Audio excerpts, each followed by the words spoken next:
right, what is good, people of the multiverse? Welcome to another episode of the Vibe Union podcast. It's your boy DillyDave hanging out for a golden time with Cory, aka Mr Congo today. How we doing? Thanks for jumping on board. Beautiful, beautiful, man. Thank you for having me, G. I've been waiting for this, man. I just think that me and you just have a real awesome kind of fun, quirky energy together. So I actually just been waiting for this. And yeah, I'm just excited to let you guys into the world of Congo, let you know what Beautiful. I'm doing, let you know what I'm about, et cetera, Yes, et cetera, et cetera. I love it. The energy is quirky and real. It's undeniable. It's unapologetic and it's fun. But before we dive completely into the world of Mr. Congo, first, as part of the Vibe Union podcast, what we'd like to do is acknowledge, the traditional custodians of the land that we're operating and recording on. So I believe for us, it's probably a combination of the Boomerang and the Wurundjeri people of the Kulin Nation. So just like to acknowledge them as the traditional custodians, like to acknowledge, the elders past, present, and emerging, and note that sovereignty was never ceded of this land and history was deleted. How do we feel about that, Cory? Yeah, thanks, man. I appreciate it. I'm out here on Bunurong land, bro. You know what I'm saying? Hey, Up here in the hills. So yeah, beautiful. it's just Southeast, beautiful yeah? every time. Yeah, up in Belgrade South to be exact. And Cool. yeah, man, just when you walk around up here, you can actually feel the spirits. It's beautiful. Really, really beautiful soil up here, man. It's in the air, it's in the soil. So quickly, Mr. Congo, vibe check. What's happening on your end? What are the feels? What's going down? Everything, man. You know what I'm saying? Like humanity, first and foremost, we live in a very, very complex world with a lot of things going on. And so it's difficult to kind of always try to stay in the middle of that, try to stay sane, try to stay, grounded, what I mean? Just because there's so much going on. And I sometimes even feel guilty because I'm just like, I'm creating, I'm recording, I'm out, I'm doing poetry, and all that stuff. And then I'm like, damn, like the other parts of the world ain't really, vibing like that, so I have to kind of check myself, but also not get too caught up in the drama of it all, and make sure that I'm continually kind of keeping my mental health right through music and through poetry and through connecting. It's an interesting balance there, right? Because to be somebody who's a creative or a musician, it doesn't always come from a position of privilege, but generally you need a bit of leisure time, a little bit of time to yourself, a little bit of time for things to grow, to be able to pursue these endeavors, these passions, right? And there's plenty of people, if not most people, who are tied down to other things and don't necessarily have the time or resources, etc., to pursue, something in the arts. So it is both a privilege, but it's also something that you actually should be really responsible around actually pursuing, right? Because for yourself, for your sake, for your sanity, which in turn is going to affect the people around you. Hey. Yeah, absolutely, man. I think responsibility is a great way to put it, man, because the things that I am doing, I am connecting with people. I am attempting to uplift the human spirit. I am attempting to bring love. I am attempting to make people smile. So that's the opposite side of it. And so if anything in any of my gigs or any of my interactions, if I can cause happiness and joy, then that must be right. That must be okay. So if I had to like introduce you, which I probably didn't do as well as I could, you're a wordsmith, you're a hip hop artist, you're an event and showrunner, and you're somebody who really engages strongly with the community, with the arts. So for those who don't know Mr. Congo and what you represent, how would you kind of vocalize that?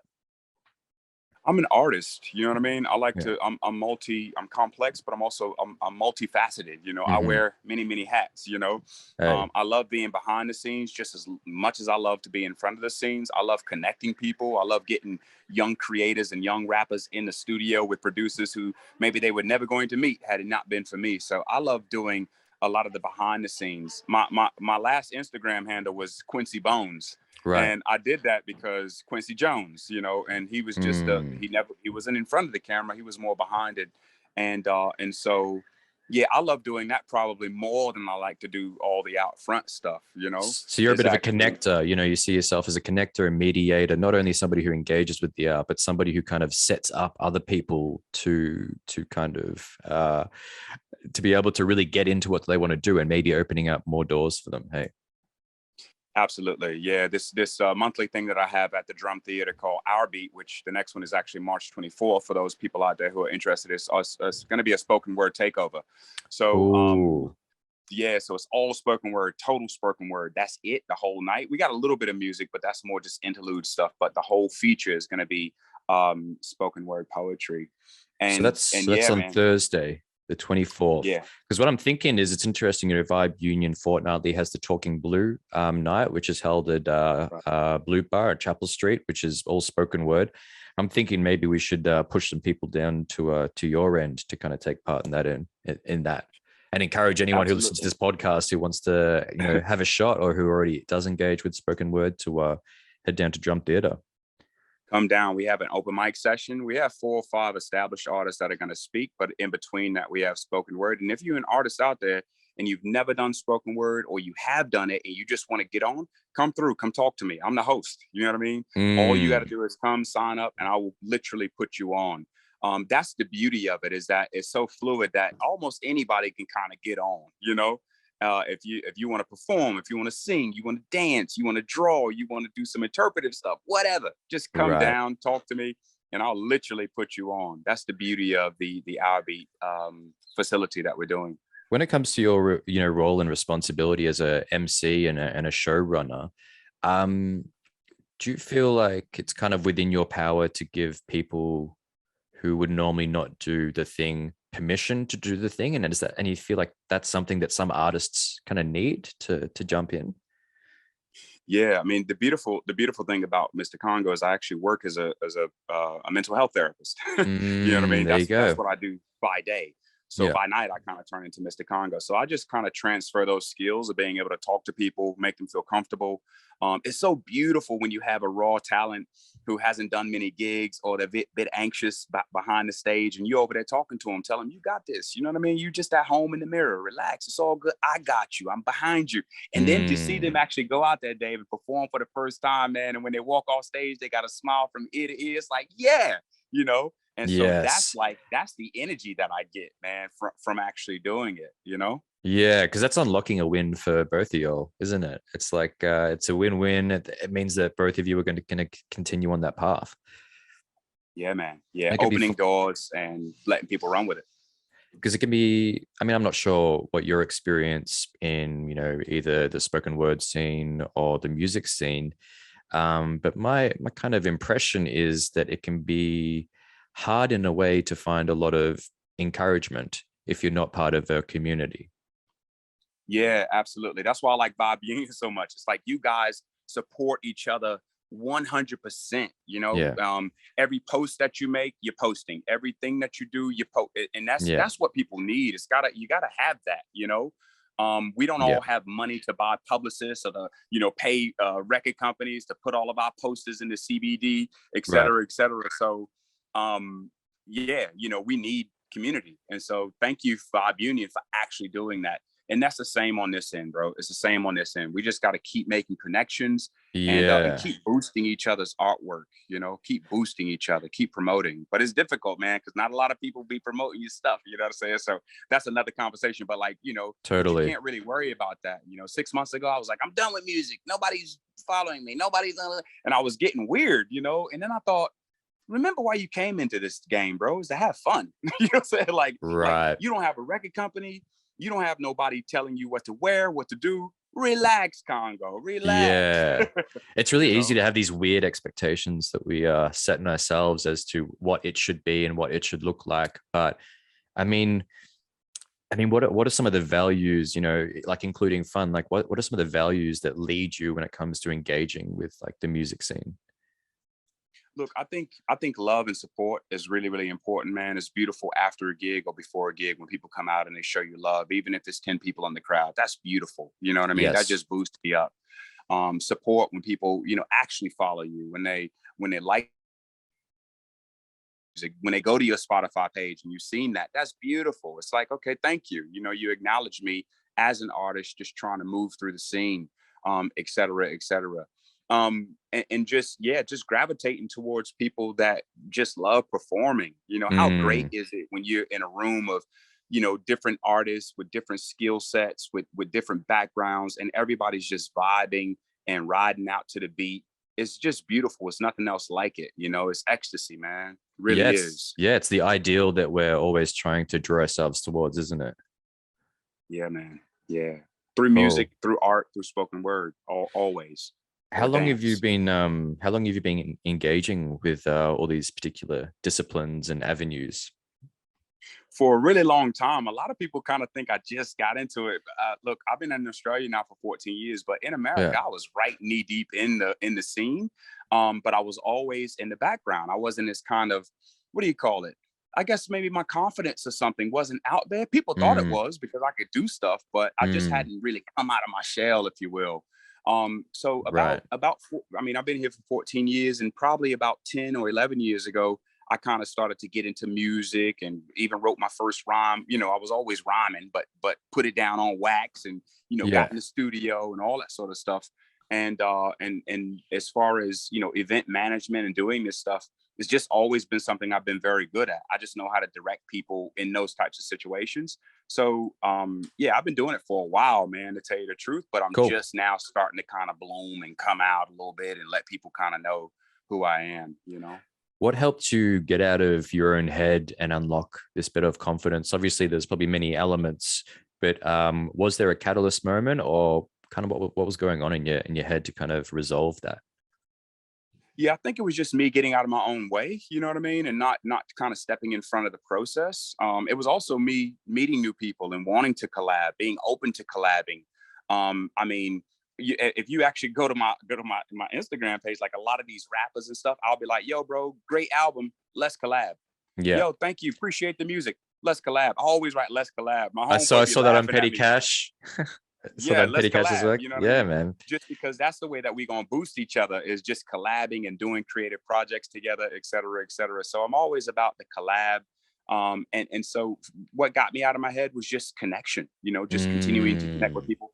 And also, I guess, a bit of external validation, but more internal validation. I'm good at what I do. You know what I mean? I really had to just own that I'm actually fucking good at what I do. You know what I mean? I'm yes. I'm a good performer. I'm a good artist. I'm a good manager. I'm a good friend. I'm a good poet. Like, you're good. You know what I Right. mean? So And you've like, got have fun with stories it. as well. You know, you got Yeah. some stuff that's like really worthwhile, with really worthwhile talking about. But yeah, I think Yeah. that's a really great insight. Like the way to get out of your own head is to kind of, I guess, like share your experience with other people, collaborate, you know, engage with the community. So kind of picking apart that idea a bit more, like what do you feel is the importance of community in music creation and pursuit? Like, is this the kind of thing you can do on your own, or is it almost essential to have, you know, a larger community space or group of people to work with?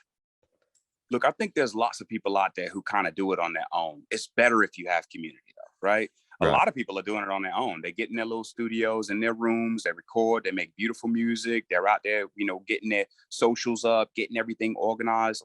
That's great. You know what I mean? And more power to you. If you can do it solo, beautiful. You know what I mean? Mm, But also, you know, once you start to go out and you start to do gigs, and you know, people are gonna want to know who you are, whatever it is. So then your community starts to build. You know, you got to have fans. You know, you got to have people who like what you do, right. et cetera, et cetera.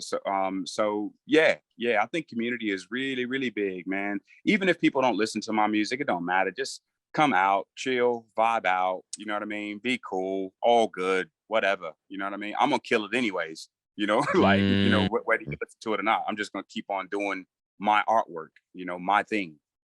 You know? hey. Um, well, when it comes to like uh when it comes to like real representation of cultures and peoples in the scene and in, I guess, like, and by the scene I mean like Melbourne entertainment and what is visible and shows and that kind of stuff. I mean, what are your ideas and thoughts in terms of how well, you know, the population and the people of Australia are represented when it comes to opportunities, avenues, etc.?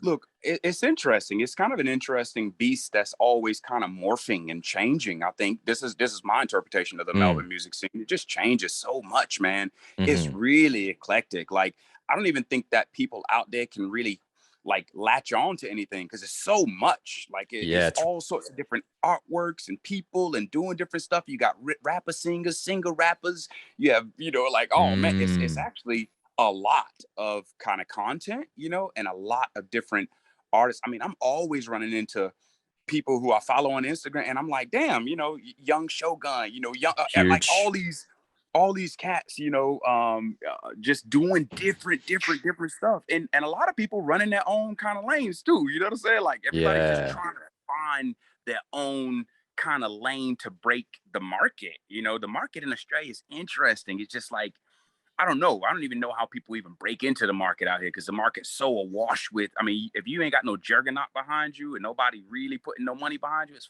fucking hard. You know what I'm saying? Right. You It's know? a big pool. It's this big pool of a lot of people, like a lot of movers and shakers. Like, no doubt, there's a lot of people who are putting a lot of energy, effort, and like thought power into getting into the music marketplace here.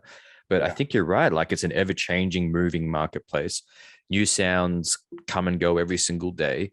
There's like pockets of people who come up and then go down, and it's hard to kind of pick who is going to rise to the top for that little bit of time. You know, I do like that reflection on it.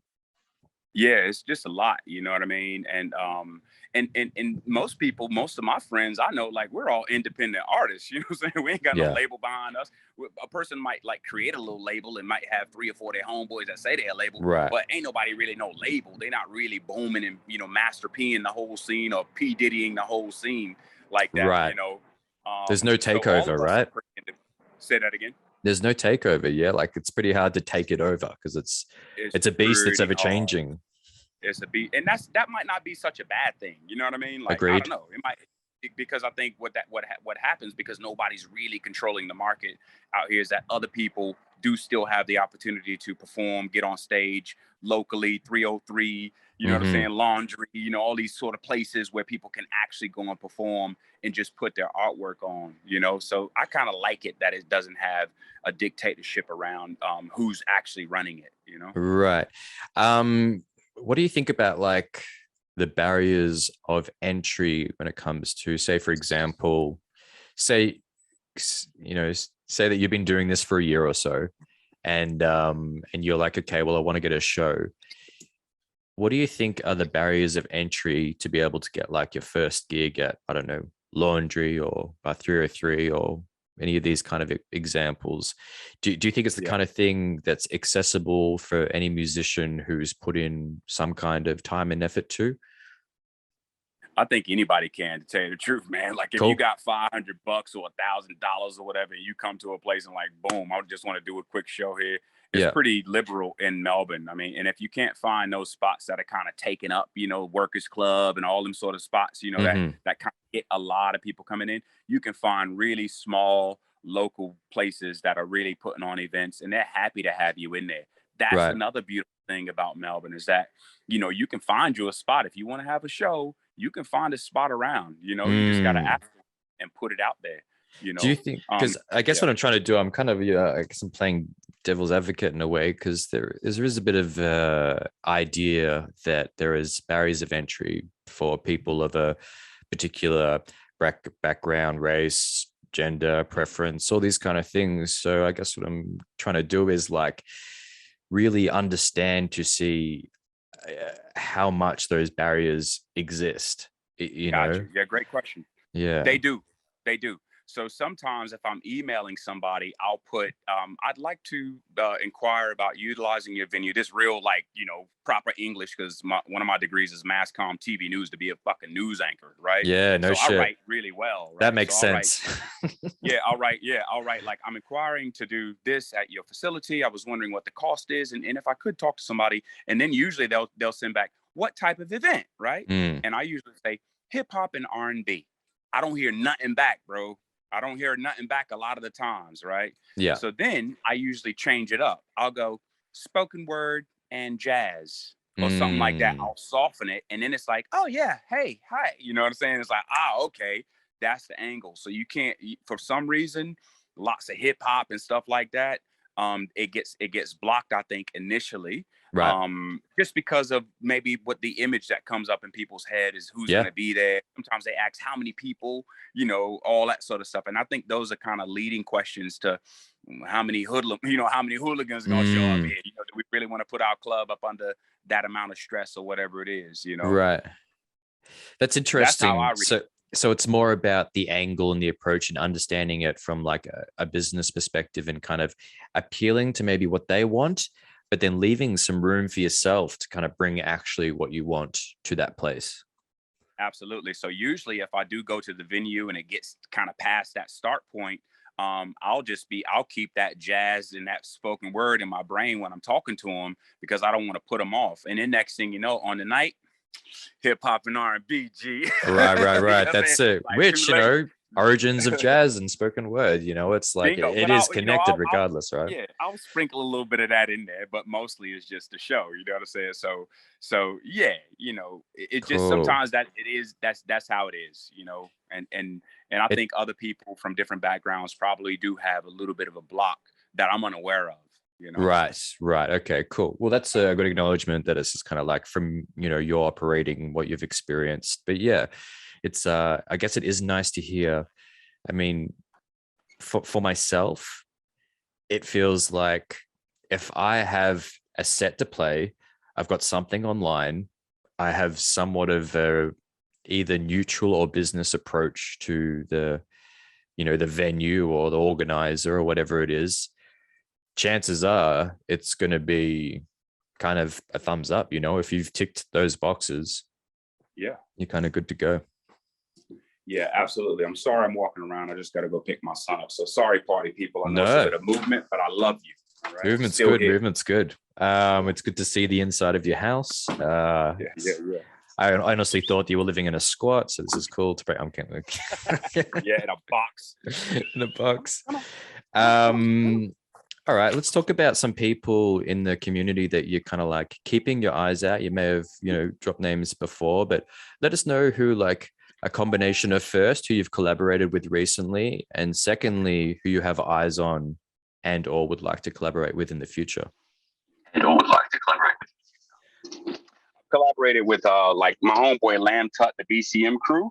Their crew out of Noble Park. Dope boys, man. BK Law, shout out BK Law. I don't know if you know him. Dope artist, puts in a lot of work. Who else, man? IOG collab with a track on him called Dream Killers. So check them out. Part of the BCM crew, you know. So I mess with those boys. Those are my crew. Is ACP, 1-2 still? Yeah, he's still like running that. Yeah, huge. 1 2 to 1. Yeah, indeed. Just quickly, could you take me off the car speakers? Yeah, absolutely. Give me a second. Sure. No worries. Just give me a sec. Let me back up first, all right? I'm just going literally around the corner. It's not like 25 kilometers. So everybody out there, don't freak out because Congo is driving, all right? Don't worry about it. It's all good. Y'all break the law too sometimes. Hold on.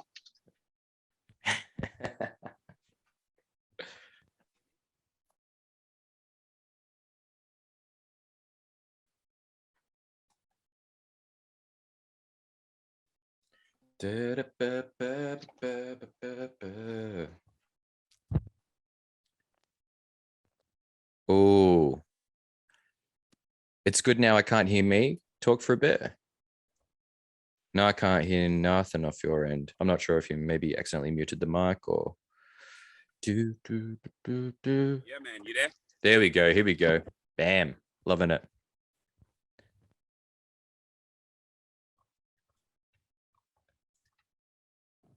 Dave, you there? Yeah, here we go. I think we've caught up to each other. Beautiful. Woo. Easy. Can you see me? Am I live? Can you still see me moving? It's frozen, but it's fine if it's frozen. That's cool, bro. We know what you look like. We're happy with that. Happy with the look. With the eclectic bucket hat. Cool. So this is the BCM crew. Great. Anyone else? ACP, yeah. ACP, man. My homeboy Baisley. I'm actually about to record a track with him and Money Reese, No Luck. These boys are all over here on this side. Yeah. So that's who I kind of run with and roll with. And like to collab. My homeboy Reeks.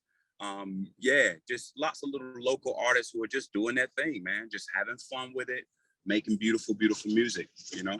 So you're looking for other people who their kind of their approach is kind of fun and kind of for the music and Yeah. yeah, a bit more of And a yeah, I don't know. Like, what else do you seek in somebody who you'd like to collaborate with? somebody who's just, I guess, off the cuff, you know what I mean? Somebody Okay. who's not too scripted. I love producers who have, really, really wacky beats that make it very hard for me to kind of work out. I like the Mm, challenge of that. So I'm into things like that. And also I love soulful stuff, man. I love jazz music. That's basically what I listen to most of the time, and my stuff. You know what I mean? yeah, of course, So of yeah, course. I love all that sort of stuff. But yeah, I'm willing to work with almost anybody, man. I just want to make real interesting, different music. You know? Cool. So you're always on this path of like novelty and freshness and something. You're not trying to copy old codes. You're trying to create new codes. Always, all the stuff that's in my head, man. Like I said, I'm not very influenced by a lot of other rappers and stuff out there. I just like to come up with Congo stuff, and I Hey, think that's really, really refreshing. I sound like myself. I don't sort of adhere to any rules. I just like to go off the beaten path on them a little bit. has that always been the case, or initially were you when you're kind of building your sound and kind of your ideas and maybe your word association patterns, were you pulling from many other influences or sources? Not necessarily. I always try to kind of just do my own thing. A lot of people, my vocal cords sound a lot like Andre 3000. So a True. lot of the stuff, yeah. So a lot of the stuff that I make, and I'm from the South. I'm from Florida. You know what I mean? Hey, He's from Atlanta, Georgia. So a hey. lot of the stuff, the twangs, the tone, the incantations, the stop starts, all that sort of stuff in some of the lyrics that I write too. I'm like, oh, wow, that kind of really sounded like something Andre would make. So I think I just kind of conjure him. And I used to see Mm, that as negative. I kind of used to see that as, damn, I kind of sound like him. Or people would say that. And I used to kind of be like, but I'm Congo. But then I thought, you know what? He's one of the best rappers alive. I'll take that. You know what I mean? Sean, the rapper Sean in America used to sound like Biggie. You know what I mean? So it's right. like lots of people try to sound like Tupac. Lots of people sound like Drake. A ton of people sound like Drake. Lots of Yes. people sound like Juice WRLD. You know what I mean? So Yeah. I can't hate that my vocal cords, so I just got to keep doing what I'm doing. Yeah. I mean, of all things to be guilty by association, fucking Andre 3000's a good tip, good one. For real. Yeah, for real. So I just try to do my thing, man, stay in my own lane, have fun with it.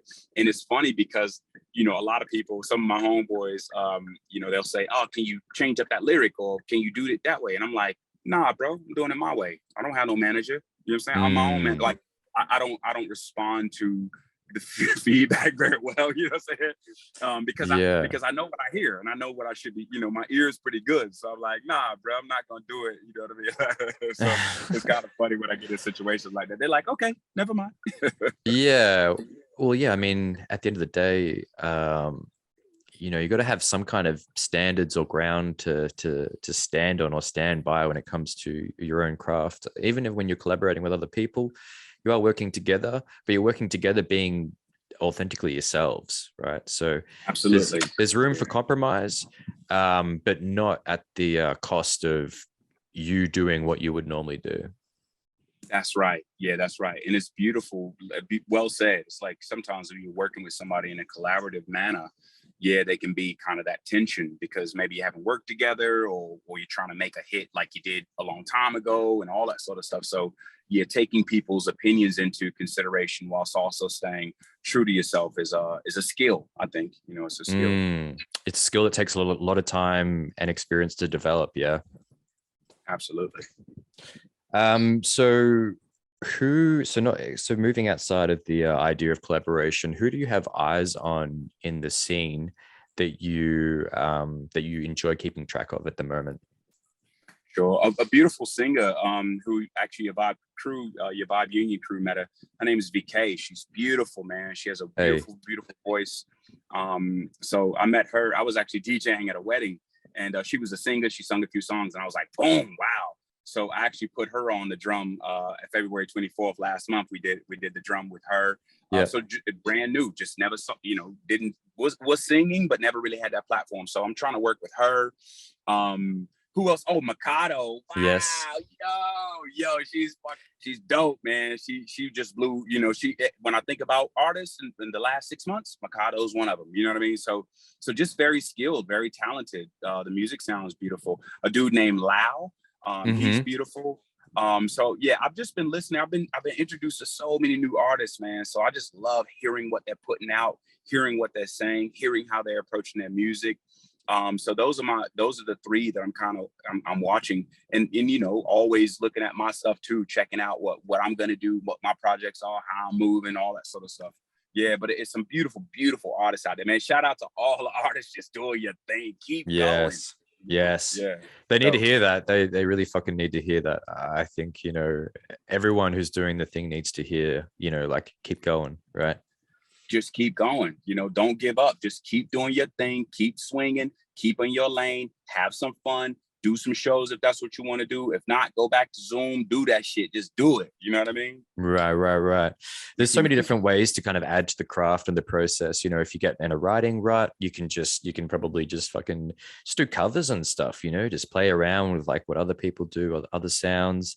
And maybe you're not like making music, but maybe you're thinking about like, what your image or like what people you can do self work, which is going to in turn impact your music, because the more you understand and work on yourself, I feel like the more things you have to say that are going to touch the hearts of many people.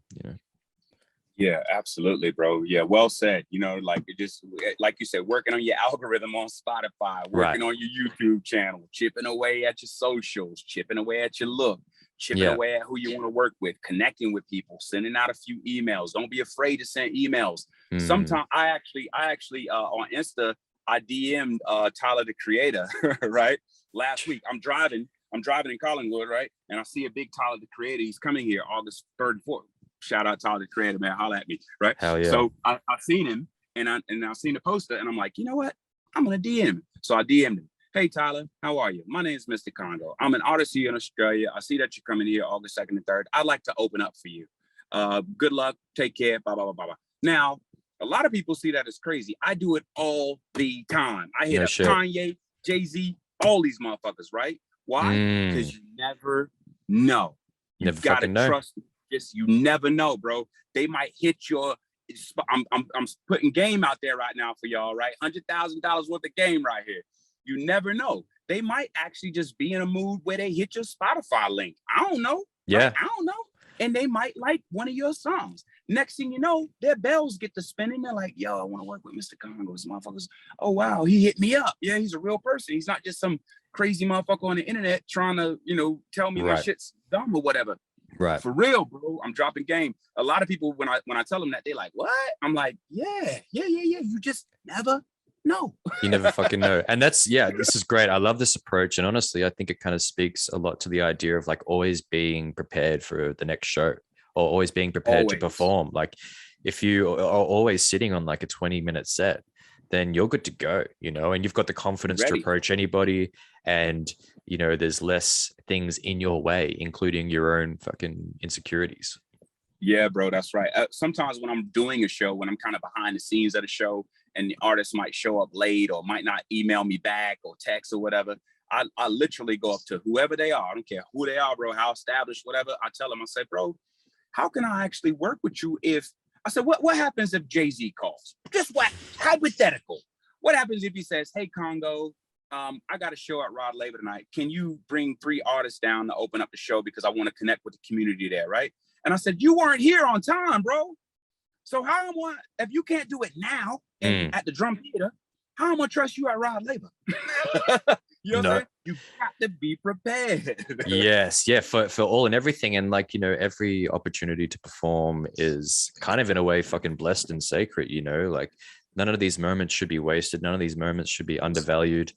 So I love that. I love that perspective you've got on that in your approach. Anytime to hit the stage, man, you got to be 100%. I tell people I say, I'm going to perform like Mr. Congo is going to, I said, whether we got one person in the crowd or whether we got 10,000, bro, I'm finna give it to these motherfuckers, bro. I'm finna give it to them. They finna know when they leave this show, Mr. Congo gonna be ringing in their ear. I'm finna hit them hard with it. That's how that's the approach.